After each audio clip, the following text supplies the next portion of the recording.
You guys might have seen some other videos recently theorizing around the fact that the Doritos are invading and they might be taking some planets with us. There's a lot of evidence to support. I'm going to give a little brief explanation for those who might not have seen those other videos. But the thing is I'm going to be giving some other facts that some other people might have missed. There's a lot of keys and hints that have been around for a while that seem to be linking together pretty well. Alright, so if you guys remember the end of the Red War, which is based Destiny 2, the campaign, there's a cutscene in which the Traveler uses light to touch all these planets in order and whatnot, which kind of led us along the desired path to DLCs. First it was Mercury, then it was Mars, and then you go down the whole list until eventually we're getting closer and closer to awakening the Doritos, which is the very end thing. If you go into the IO bunker, you see the Doritos coming up on the map. We have also invaded one of these things along with the Shadowkeep campaign where we go to the center of the moon. There's a Dorito sitting in the middle. We go aboard and then we grab the unknown artifact, which kind of looks like the summoning key from Black Ops 3 Zombies, for those who know what that is. I'll put it on screen. I just thought it was particularly interesting because I went back and I found a piece of concept art that was created 3 years ago. A lot of times when they create concept art, it'll be around for a long time before it finally gets used. Not everything gets used, but in this case, there are a lot of things in this picture that resemble things that we saw inside the pyramid. And the reason this is so compelling is there was a leak from Anon the 9, who was a pretty credible leaker back in the day, before he stopped posting. It was a Destiny 3 leak. It had a bunch of different information in it. It first got leaked on 4chan, which he later confirmed some of it to be true and some of it to be false. I will link the 4chan picture of all the stuff down in the description along with everything else. I'm not going to read everything on there. I'm just going to go over the stuff that he confirmed to be true. So starting at the top here, we have locations.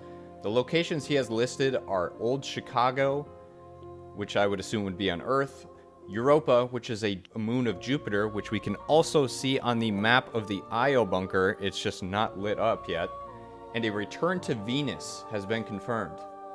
Endgame locations: the immense pyramid-like ship that has been teased since D2 Vanilla and was also seen as a hologram in the Queen's Court. This is the flagship of a new enemy race, which will serve as the main threat in the story. This location, in essence, would become the dreaming city of Destiny 3.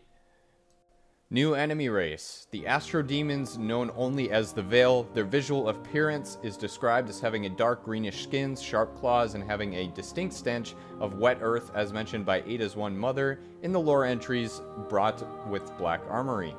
It is also worth noting that the Veil, being the true servants of the darkness, are on equal power level to Guardians, if not stronger. Story: during the collapse, the god of the Veil was slain in a conflict with the light. Since then, the Veil have been waiting for the Traveler to reawaken so they can siphon its power to resurrect their dead god. Abilities: darkness-based abilities are confirmed, however, I am unsure of any changes additions to the traditional subclasses. New game design: open world PvE areas more akin to planet-side than the Division. Crucible and Sandbox changes are unknown. Direction: the goal of D3 is to cater to the hardcore audience more than anything. This game will be supposedly much more difficult than previous entries and will very much focus on how hardcore community of the franchise will play. Destiny 3 will also provide more RPG elements in its approach design compared to the previous entries of the franchise. Okay, so now that we covered that, you're probably wondering, well, that's Destiny 3. Why does that matter unless Destiny 3 is releasing this year? If you paid attention to the Moon and Beyond Vidoc that came out just before Shadowkeep, there's a scene where the camera pans to this whiteboard where they're writing and laying out all the seasons to come. And if you look on the very right-hand side, it's kind of dim, kind of blurred out. It does appear to say Year 4, Year 5, Year 6, and Year 7 at the right side of the whiteboard. So that means before we get Destiny 3, we're going to have at least 4 more years of Destiny 2. And considering this leak came out a year ago, there is a high probability that if this story is going to be used, it could have been shifted to now, seeming that a lot of these points seem to correlate and point towards this happening. Obviously, we are missing a few pieces in the middle, and I'm not going to go into every little specific lore detail because I'm not trying to screw anything up. Because I know if I misstep in one place in the lore, I'm going to get fried in the comments section.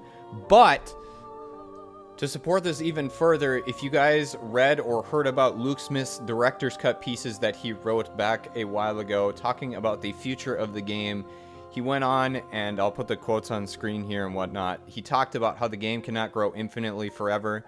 This would be a perfect opportunity for them story-wise to start getting rid of content so that the game isn't 700 gigabytes. It's actually like 100 or around there. Assuming that things are going to get deleted, they're going to probably end up starting at the back end of things, aka Destiny 2 Vanilla, which also makes sense because everything from year one, as far as I know, is free to play. So that includes everything up until Forsaken. That way, when the fall expansion hits, they could make it so that Forsaken and all the content with that could be free to play. So assuming these leaks from Anon are true, leave me your best guesses down in the comments below. I've pretty much given you guys most of the important stuff. I just don't really have the lore knowledge to fill in everything in between now and then.